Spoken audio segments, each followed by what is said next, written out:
Welcome to Channel 18 News. I'm Jim Rogers. The Special Crimes Unit arrested Andy Taylor Lim Jones, age 24, of Silver Springs for manufacture delivery of a controlled substance, penalty group 1, more than 1 gram but less than 4 grams, a felony 2. Jones was arrested at his residence following an undercover investigation in which a quantity of methamphetamine was sold, weighing within the parameters of the charge. Jones is in Hopkins County Jail, held on a $30,000 bond. Early voting in the March 6th primary election is underway for Hopkins County residents at the Justice of the Peace Courtroom, 128 Jackson Street in Silver Springs.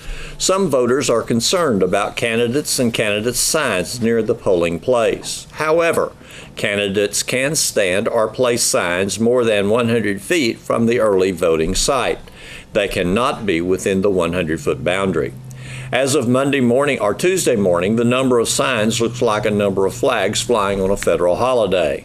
A number of candidates have posted signs along parking areas near the voting location.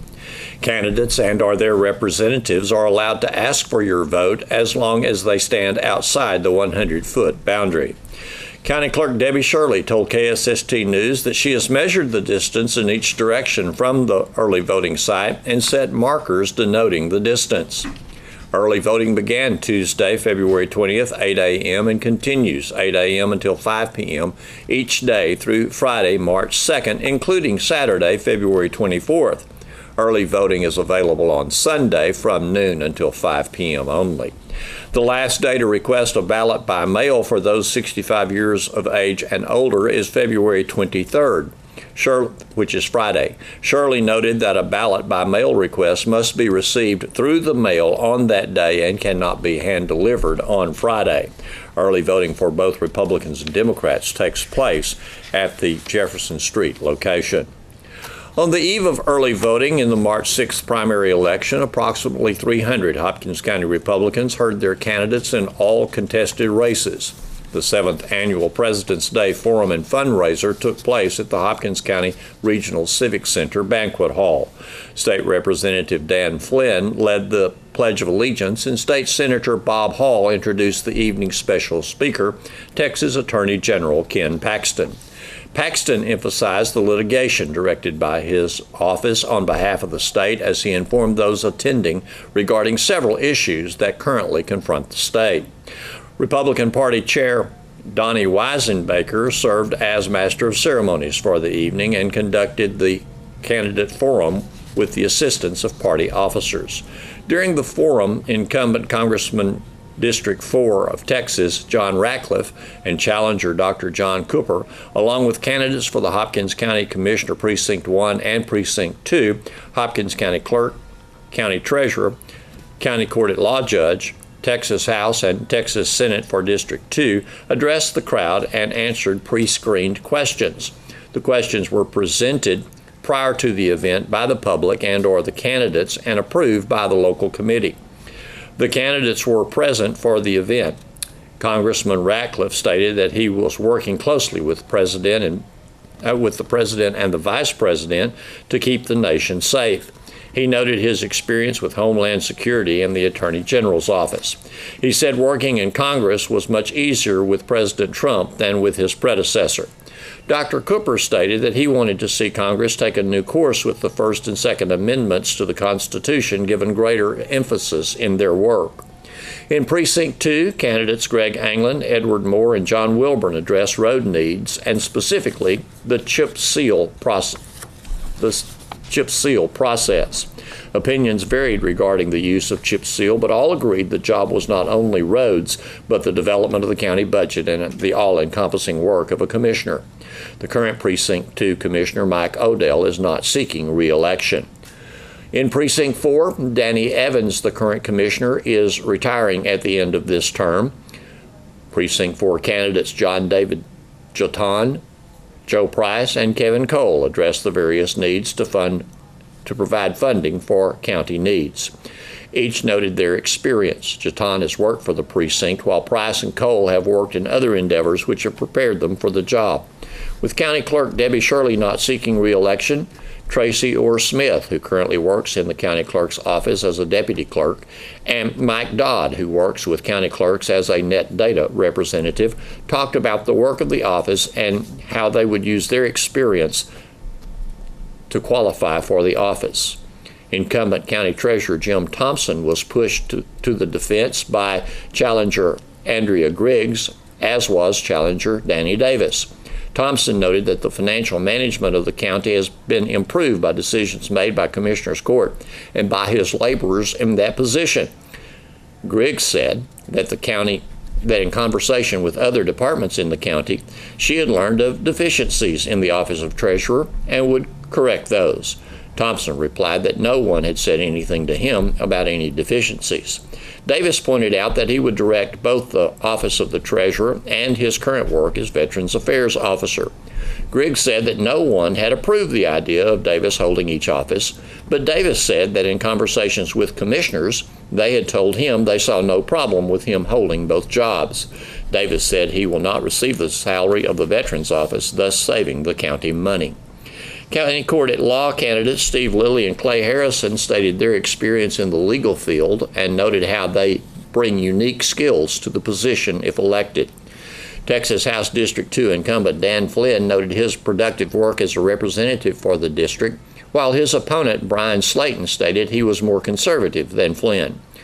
Texas Senate District 2 incumbent Bob Hall pointed out his ultra-conservative approach, and challenger Cindy Burkett, who serves as a Texas House member for a number of years, noted she would take the same drive to improve life in Texas. She would take that same drive that she has used in the House to the Senate.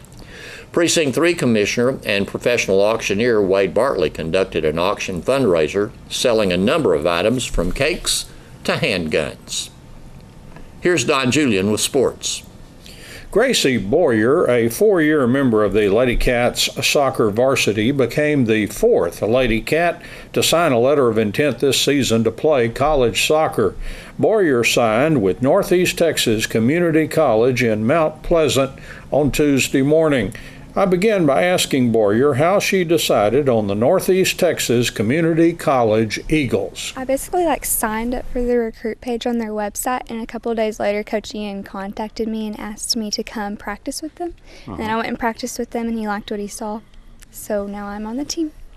How do you like that town up there? You check it out. I really like it. I like where the college is located because it's kind of in the country, and that's more my style. It feels like home. I went and watched a game this fall against Parrish Junior College, and they won by a good amount. Oh, okay. And they were very intense, and I liked it. What would they like you to do for them? Are they looking for a forward from you? Yes, I'll most likely play outside forward like I do now. So very comfortable for you. Is that kind of one of your favorite positions out of everything you've done? Oh yeah, it's my favorite. Okay. And what do you intend to study when you go there? I'm kind of undecided, but I've been leaning more towards a business degree lately. So that's what I'm going to start out and try. All right. Looking forward to it, huh? All right. And so, Don, go ahead. What do you think is going to be your biggest change going from high school to college for as your soccer competition? It's going to be a lot more competitive. I'm going to have to compete for my spot on the team, definitely. Yes. Do you think you can play right away, or what do they tell you? He hasn't really said much about it. He acts like I'm really needed. If I wasn't on the team, he would need to find a new winger. So I'm hoping that I'll have a good chance of playing. Very good. Okay. Are you looking forward to the challenge of playing against all the better players at a different level? It's kind of scary. Anything you think you'll need to do or work on or whatever to adapt to the college game? I'll definitely just need to work on being more intense and faster and quicker to the ball. Are you getting better at scoring goals, you think, in high school as you played more years? I am. I think this year is the most goals I've ever scored. So. What's the secret? Anything you're doing different, or is the ball just going in now? I guess I'm getting stronger, and I'm just taking more shots and taking more risks. Okay. You feel like your experience, you're learning maybe how to read the field and how the people are coming up on you and how to kind of maneuver around them, or sometimes you go fast, sometimes you need to stop. And timing. You've learned to adapt the timing to that. Yes. Is playing college soccer one of your goals? Is that something that you set earlier? I've been playing soccer since I was like 4, and so I haven't really seen my life without it. So I knew like in high school I would want to like advance and keep playing. Like I don't want to just never play again. Yeah. What do you think about the team this year? Y'all's chances in the rest of the season? I think we have a pretty good chance. We are a good team. We communicate well, and we all are like very driven to win. I think we'll have a good chance. What was it like playing when you were 4? Were you a natural? I don't really remember. I remember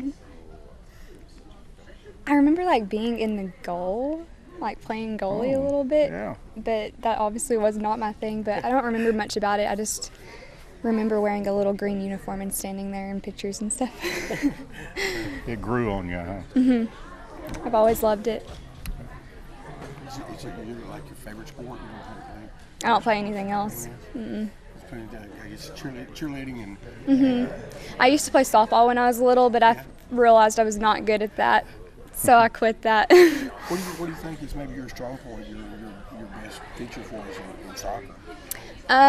Most of my coaches throughout the years have told me that I'm a strong dribbler. Like I'm really good with one-on-one dribbling and getting in behind them. Lady Cats soccer coach Joel Bailey talks about Gracie Boyer. I guess this is signing number 4 for us this year, so that's a great thing for us in the program and for the younger girls to see so many sign in a calendar year, and maybe gives them hope. But Gracie's a phenomenal player, can use both feet. Great on the outside because she can cut and change directions, go to goal, stay wide, cross the ball in, get a shot in on frame, make a mess. Just leadership on and off the field. And she's been doing this for the past 4 years. She carved out some time between varsity and JV her freshman year, but just those years of experience and just her technical ability is something that's definitely got her where she is and where she's going. She's gotten better at putting the ball in the net. I think this may be her best year ever. Yeah. What are you noticing about Absolutely. Right now she's sitting on 14 goals. And she's probably in the top 2 or 3 scoring-wise in our district, which is good.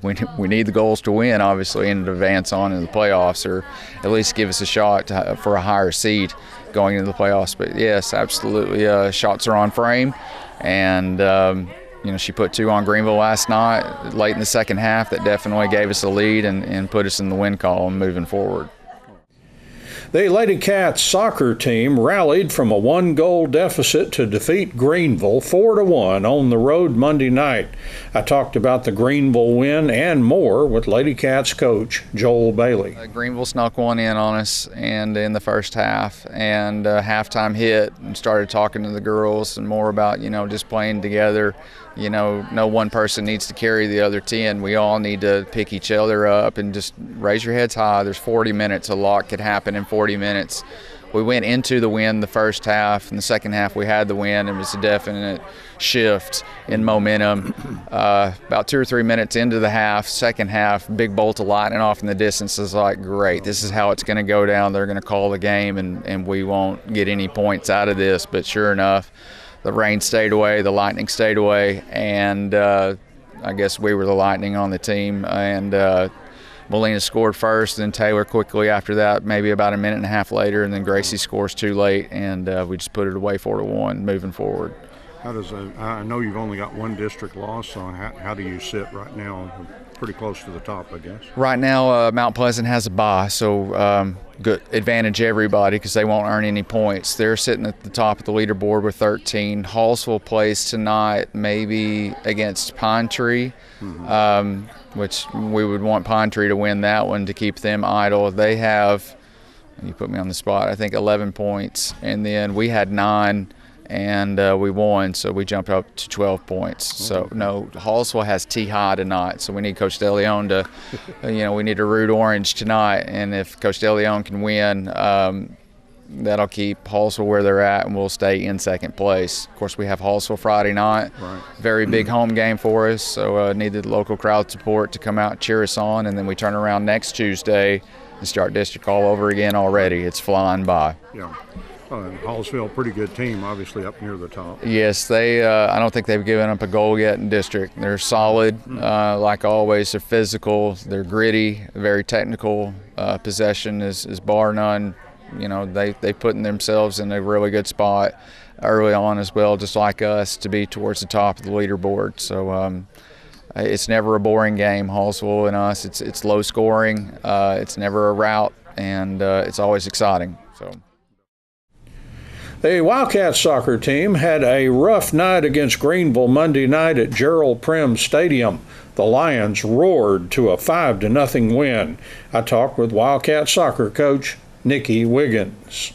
You know, we watched film this morning, and you know, there's lots of mistakes that we made all over the field, and I didn't think we had the passion and, you know, the connecting passes, and, you know, to give Greenville credit, I mean, they didn't let us. You know, they never let us get in the rhythm, and they passed the ball, and they attacked us, and we never could, you know, get a hold to the ball, settle down a little bit, and you know, sometimes as a coach, you might think, you know, we played really good last game against Mount Pleasant, and it was kind of a not a letdown, but, you know, it's just.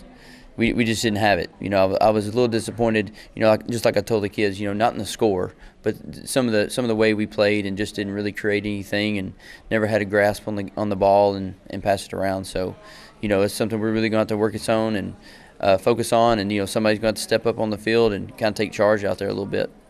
I was guilty of grossly underestimating Greenville. I had no idea they were as good of a team. They're 4-1 in district play now, and they beat Pine Tree. So they're really doing it this year. Oh yeah, they're on a roll right now. You know, they're looking at Mount Pleasant on Friday being for the district title. So and rightly so. You know, they you know, last year they're all sophomores. This year they're a bunch of juniors out there, and they play club, and they've been playing for a while together, and they're pretty physical too. I mean, it was if you're a Greenville fan, it was something you'd like to see. And one of their players, the one that got the hat trick, he's one of the quickest players that I've seen. He's just so fast down the field. Yeah, he is. I believe he's the one that goes to Argentina and during the summers and plays. So yeah, he was extremely quick. I know you know, he's small, but you know, soccer is one of those sports. If you're quick with the ball, you kind of have that advantage. So yeah, he did kind of what he wanted to last night. Well, we have a trip to Hallsville now. We'll end the first half, and you really, I'm sure, want to come away with some points and victory in that one. Yeah, you know, for sure, it's kind of our lifeline for the season. You know, as far as trying to make the postseason and everything, it's going to be a tough battle. You know, they're right there with us, so we're all kind of, you know, we're right there battling it out. So it had to be, you know, we can't play like we did last night. We're going to have to fix some stuff and play with a little bit more passion, and, you know, hopefully we can figure that out. We've had a history of, it seems like it's always the last game of the season, but we've had a history of going over to Hallsville and playing very, very well. Yes, sir. You know, like we've talked about before, that last game when we play Hallsville, you know, first round, second round, it comes down to that last game, and yeah, it's pretty crucial game for both clubs. So yeah, it's and we do play there, you know, pretty well, because we're kind of used to backs up against the wall, playing Hallsville there. So, you know, it's not a scenario that that's new, but we just got to figure ourselves out and do it pretty quickly. Thank you, Coach. The Saltillo Lions basketball team took care of business with a big by-district win against Avenger, 64-36 Monday night. After leading only 13-11 after one quarter, the Lions outscored Avenger 20-7 in the second quarter to lead 33-18 at the half. The Lions were up 42-28 after three quarters. The Lions outscored Avenger 22-8 in the fourth quarter to really put the game away. Matthew Gurley and Chris Bocorse led the Lions with 13 points apiece. Walker McGill scored 12 points. Trevor Moore had 10 points. Lyle Bench scored 9 points. Levi Hoover added 4 points. Michael Clover scored 2 points, and Ben Moore had 1 point. The Lions improved their season record to 21-15. The Lions will play Ector in an area game at Commerce Thursday at 7 p.m. The North Hopkins basketball team got off to a good start in the playoffs with a solid by-district win over Wolf City, 50-31 on Monday night. The Panthers will be playing an area playoff game later this week. Thanks for watching Channel 18 News. Have a great evening. Chapter. I would like to meet both of you. You represent different chapters. Tell us who you are. Alexis Salee from Miller Grove FFA. Okay. And you are a Sophomore. okay. And you're showing. Lambs and goats. Okay. We'll talk more about your projects as we go through our interview. Tell us who you are. I'm Harrison Fight. I go to Sulphur Bluff, and I'm showing a steer. And you are a junior. I'm a junior, yes. Good to have you here. Tell me, Alexis, how you got and when you got started with lambs or goats. Well, it started my 6th grade year. I didn't really want to be that involved in sports, and my parents told me I had to do an extracurricular activity. And so I picked showing lambs. It was just something that I really loved. Are they much different in handling or the way they act from goats? Not really. Sometimes they are a little bit different, more stubborn, and yeah. They sure are pretty with their jackets on, though. Yes, they are. Or whatever you call those cute little things they wear. Yes. Okay. Do you have help in your family, or did you have a background in this? Yes, my mom kind of showed lambs whenever she was my age, and then my aunt showed chickens, so they had been around this kind of stuff. Okay, real good. Well, Harrison, you're going to show a steer. Yes, ma'am. And have you been doing this? This is my 4th year to show a steer. I've showed goats in the past, but yes, this is my 4th year for a steer. So, do you pick out the one you're going to want, or does someone kind of groom it or grow it for you to a certain age?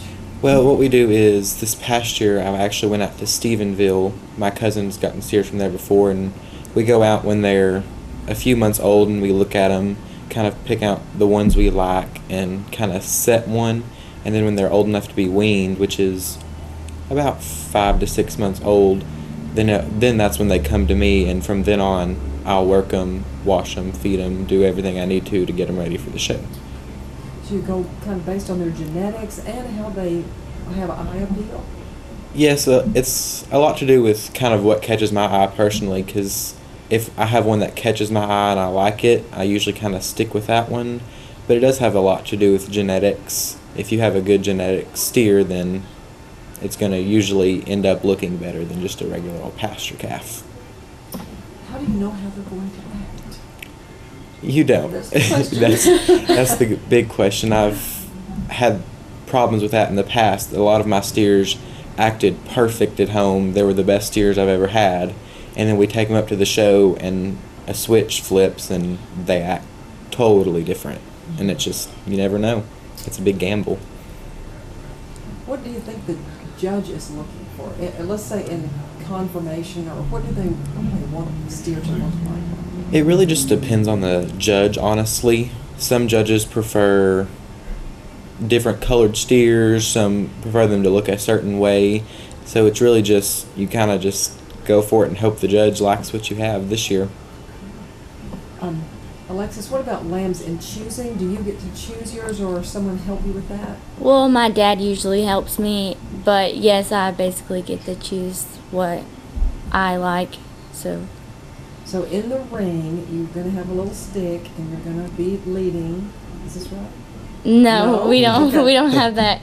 We just walk them by the head and hope that they don't get away. And because sometimes, like he says, you don't really know how they're gonna act. Yep.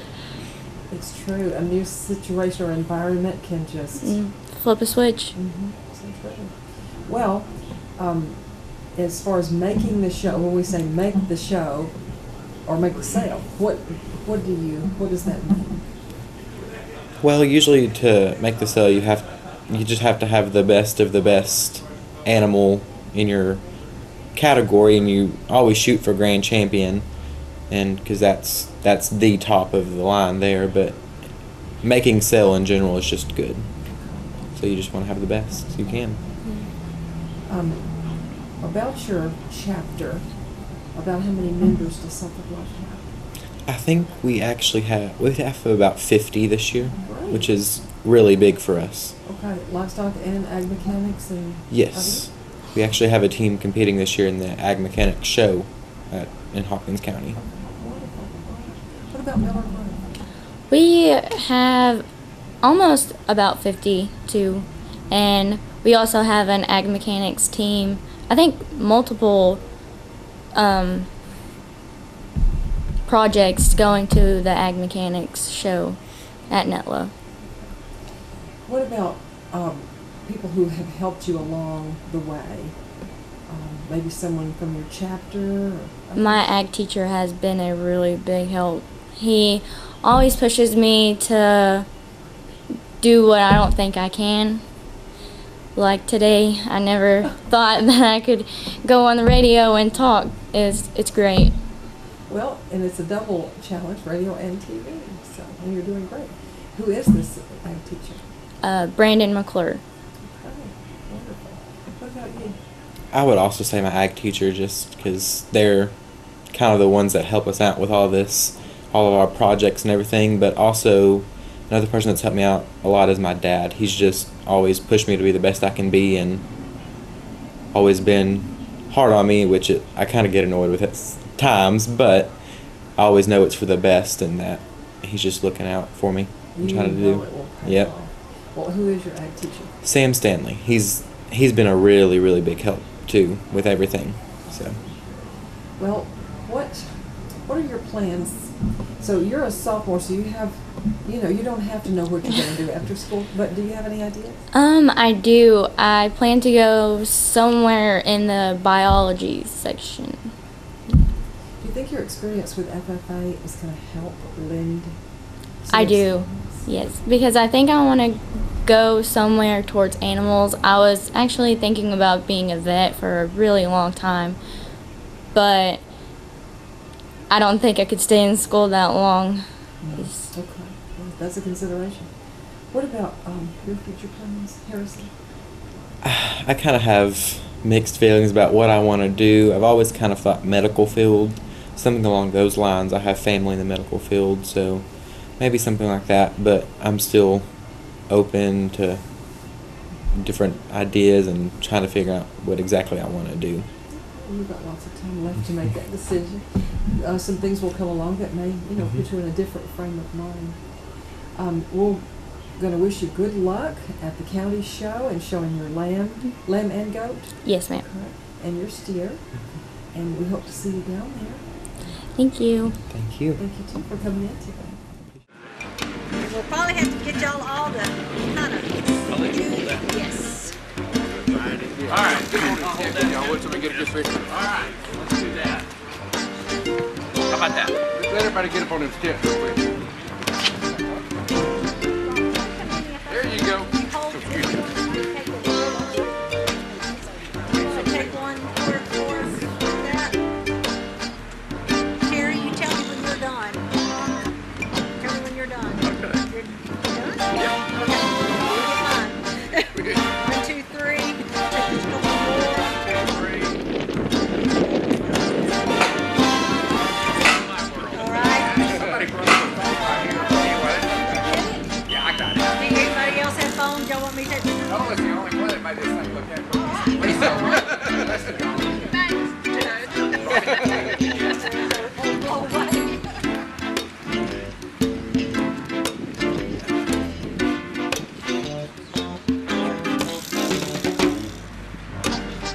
Y'all want Robin in the picture? Oh, no.